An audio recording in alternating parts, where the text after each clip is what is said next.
বাইজিদের মায়ের স্বপ্ন ছিল বাচ্চা পেটে লইয়া স্বামী হারাইছে। বাইজিদের মা সন্তানটাকে আলেম বানাবে, মাদ্রাসায় যায়, মাদ্রাসার গেটে দাঁড়ায়া বাইজিদের মা বলে, এ বাইজিদ, উস্তাদের কাছে লইয়া আইছি, তোরে মানুষ বানাই বেললে, মানুষের মতো মানুষ হবি, আলেম হবি, ওলি হবি। এই যে মাদ্রাসায় রেখে গেলাম, আমি মার ভালোবাসার ওসিলা দিয়ে বলছি, আমার মোহাব্বতের কদর করো বাইজিদ। আলেম না হইয়া কিন্তু বাড়ি যাবা না, ইলিম শিখা আলেম হইয়া তারপরে বাড়ি যাইবা। প্রসিদ্ধ ওয়াকিয়া। বাইজিদ বুস্তামি রহমাতুল্লাহ আলাইহি উস্তাদের কাছে রেখে গেলেন, আর বাইজিদের মা বলে গেলেন, আমার সন্তানটাকে আলেম হওয়ার আগে ছুটি দিবেন না। ওই দিন ছুটি দিবেন যেদিন ও আলেম হবে, ওলি হবে, ওলি হবে, ওলি। আমার সন্তান ওলি হইলে ছুটি দিবেন। বাইজিদের উস্তাদের কাছে পড়ে, উস্তাদ পড়ায়, কিন্তু কিছুদিন যাওয়ার পরে মায়ের কথা স্মরণ হয়ে গেছে। বাইজিদ উস্তাদরে যায় বলে, উস্তাদজি, মা বলছে আলেম হয়ে যাইতে, ওটা তো মায়ের আবেগ, আমার একটু ছুটি দেন, আমার মারে দেখতে মনে চাইতেছে। উস্তাদে চিন্তা করলো, কমাস কম একটা পড়ার সীমানা দিয়ে দিই। আল্লাহর কালামের 2 ভাগের 3 ভাগের 2 ভাগ যদি মুখস্থ করতে পারো, বেশিরভাগ মুখস্থ করলে তোমাকে ছুটি দিব। মনে মনে ভাবলেন, 20-22 পারা মুখস্থ করতে তো একটা সময় লাগবে, ছুটি নিতেও বাইজিদের সময় লাগবে। বড় একটা পড়ার সীমানা দিয়ে দিচ্ছেন, যেন ছুটি দিতে 2-4 বছর যায়। কিন্তু বাইজিদ বুস্তামি অল্প কয়েকদিনের ভিতরে উস্তাদের সীমানা পর্যন্ত চলে গেছেন, অল্প দিনে। উস্তাদজি, দিন রাত পড়ে আপনার সীমানায় পৌঁছে গেছি, আল্লাহর কালামের অধিকাংশ আমার সিনায় চলে আসছে, এখন আমারে ছুটি দেন, সন্তান হিসেবে আমার মারে দেখতে মনে চায়। বাইজিদ বুস্তামি রহমাতুল্লাহ আলাইহি উস্তাদ বিপদে ছুটি দিয়ে দিছে, কারণ সীমানায় পৌঁছে গেছে। ঠিক আছে, ইলম তো আর কম হাসিল করে নাই, ছুটি দেওয়ার একটা হক তার আছে। ছুটি দিয়ে দিলে বাইজিদ বুস্তামি বাড়িতে চলে গেছে। বাড়ি পৌঁছতে পৌঁছতে সন্ধ্যা হয়ে গেছে, দূর থেকে পায়দল সফর করে গেছে। ঘরের দরজায় দাঁড়ায় ডাকতেছি, মা, ও মা, আমি বাইজিদ আসছি, তোমারে বড় দেখতে মনে চায়, দরজাটা খুলো মা। আশ্চর্য, মা দরজা না খুলে বলে, আমার বাইজিদ আলেম হওয়ার আগে বাড়ি আসার কথা না, তুমি আমার বাইজিদ, তোমার কণ্ঠ আমার বাইজিদের মতো হলো, তুমি আমার বাইজিদ না, কারণ আমার বাইজিদ আলেম না হয়ে বাড়ি আসবে না। বাইজিদ বুস্তামি রহমাতুল্লাহ আলাইহি মায়ের দরজায় দাঁড়ায় রয়েছেন। গভীর রাত, মধ্যরাত হয়ে গেছে, ডাকে, কিন্তু মার একই কথা, আমার বাইজিদ আলেম না হয়ে ঘরে আসার কথা না। বাইজিদ বুঝে ফেললেন যে আমার মা গায়রে আলেম, অচল সন্তানের চেহারা দেখবার চায় না, সুতরাং এখানে দাঁড়ায় থাকা লাভ নাই। বাইজিদ দরজার থেকে চলে আসলেন, আবার পুনরায় ওস্তাদের কাছে যায় বলে, ওস্তাদ জি গো, গভীর রাত পর্যন্ত দরজায় ছিলাম, মা আমার চেহারা তাকায়া দেখে না, আমি নাকি তার বাইজিদ না, তার বাইজিদ নাকি আলেম না হয়ে বাড়ি যাবে না। ওগো উস্তাদ জি, শপথ নিলাম আলেম না হয়ে বাড়ি যাব না। ওই যে আসছে কোরআন হাদিস শিখা, যুগ পার হয়ে গেছে। বাইজিদ বুস্তামি রহমাতুল্লাহ আলাইহি এখন বড় আলেম, বড় মুহাদ্দিস হয়ে গেছেন। উস্তাদ এবার বলে, তুমি আলেম হয়েছ, এবার তুমি তোমার মার কাছে যাইতে পারো, আগামীকালকে তোমাকে পাগড়ি পেঁচায় দেব, মায়ের কাছে চলে যাবা, যা বলবা, মাগো ইলমের পাগড়ি লইয়া আসছি, আপনি আমার সাথে দেখা দেন। উস্তাদের ওসিয়ত নসিয়ত যা করার উস্তাদ জি করে দিলেন।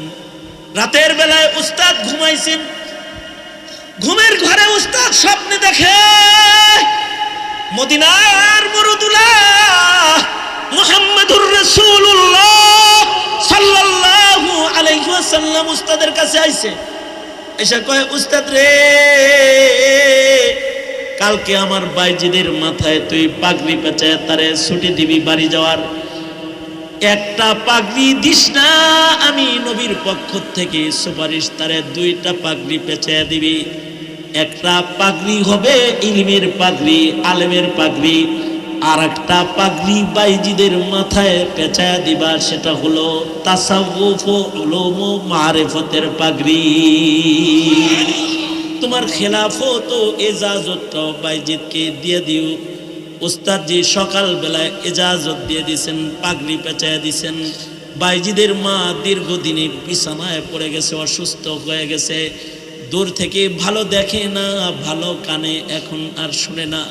বাইজিদ নিজের বাড়ি যায় দেখে অসুস্থ মা তার বসে রয়েছে, চোখে দেখে না, কানে শুনে না। কাছে যায় বলে, মা আমি তোমার আলেম সন্তান বাইজিদ আইছি।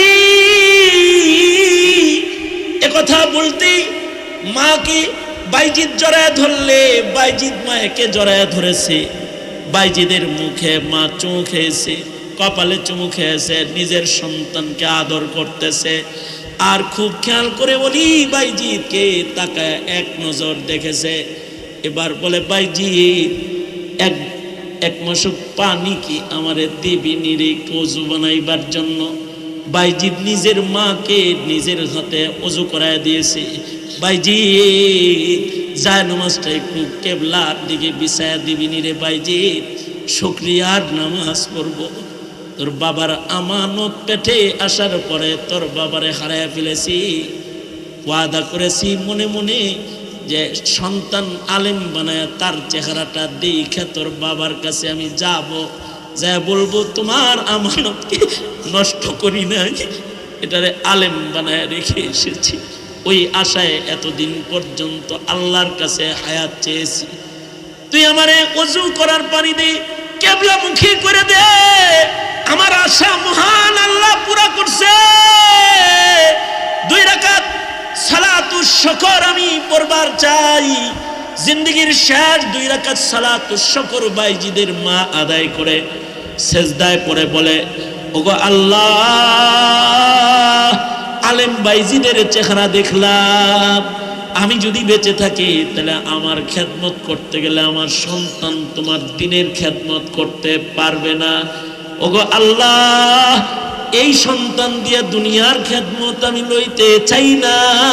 আল্লাহ, এবার আমার তোমার কাছে যাওয়ার সময় হয়ে গেছে, তুমি আমাকে নিয়ে যাও।